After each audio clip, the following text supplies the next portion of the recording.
Hello. Hi. In the last segment, Ray led up to the 1967 Qualified to be Ministers gloves off, which is trust us. And now he starts to develop how the trust us mentality, that is this particular view of authority and the way God feeds his people, how this parallels what happened in the early church from the days of, Ignatius and Cyprian in the first and the second and the third centuries, leading up to Roman Catholicism in the Middle Ages. But that development, of course, took several centuries, whereas in the Watchtower it had happened within 2 or 3 generations.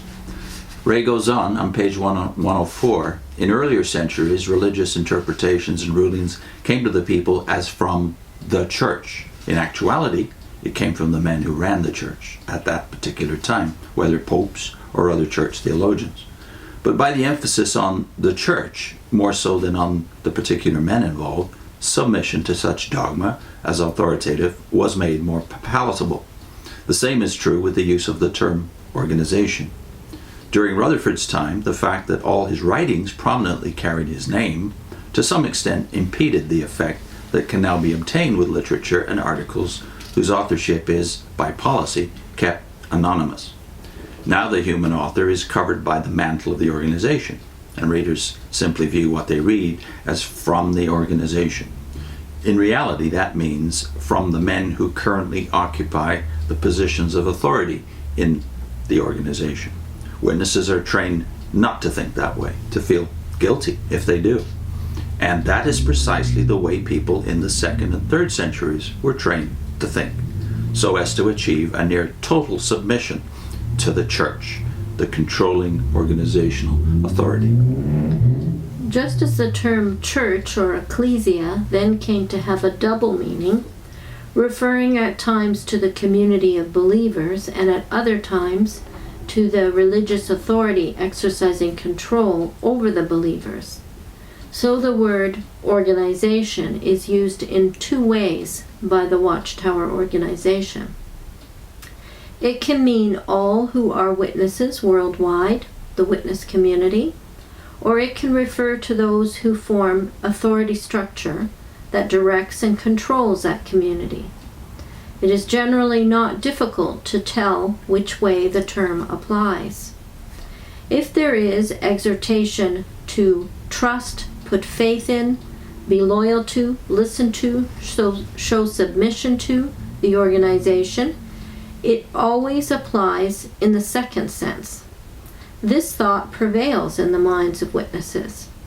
In the expression, Jehovah directs his people through his organization, if organization were used in the first sense, it would mean Jehovah directs his people through his people for organization, would refer to the whole community of witnesses.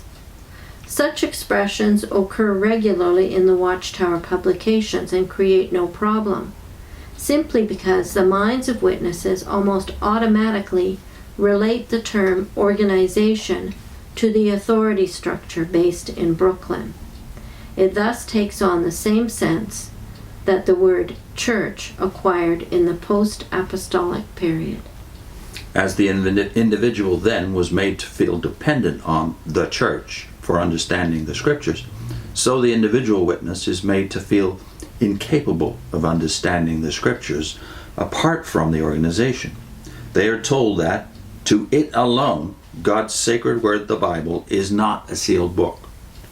It is the only organization on earth that understands the deep things of God, and those are references to the 1973 July 1 Watchtower, page 402. The witness's dependency and individual inability was clearly argued in the October 1, 1967 Watchtower, which declared the Bible to be the organization's book. That's on pages 587 and 590, and here's a partial quote. Quote, Christian Greek scriptures were added to complete the Bible. Each book was written directly to the Christian congregation or to a member of the Christian congregation in its behalf. Thus the Bible is an organizational book and belongs to the Christian congregation as an organization, not to individuals, regardless of how sincerely they may believe that they can interpret the Bible. For this reason, the Bible cannot be properly understood without Jehovah's visible organization in mind. And continuing that quote, after cleansing those belonging to this house who were alive on earth, Jehovah poured out his Spirit upon them and assigned them the responsibility of serving as his sole visible channel, through whom alone spiritual instruction was to come. Those who recognize Jehovah's visible theocratic organization, therefore, must recognize and accept this appointment of the faithful and discreet slave and be submissive to it. End of quote. And then Ray sums up. Compare these statements with the earlier quoted article of 1946 and its categorical denial of hierarchical claims to spiritual ownership of the Bible. There could not be a more complete reversal of position, actually an outright adoption of the very hierarchical claims then condemned. The claims of the Mother Church of Catholicism were now equaled by those of the Mother Organization of the Watchtower. Mm-hmm. So in the next segment, Ray continues to analyze the parallels between medieval Catholicism and the Watchtower after a mere 100 years of its existence. Mm-hmm.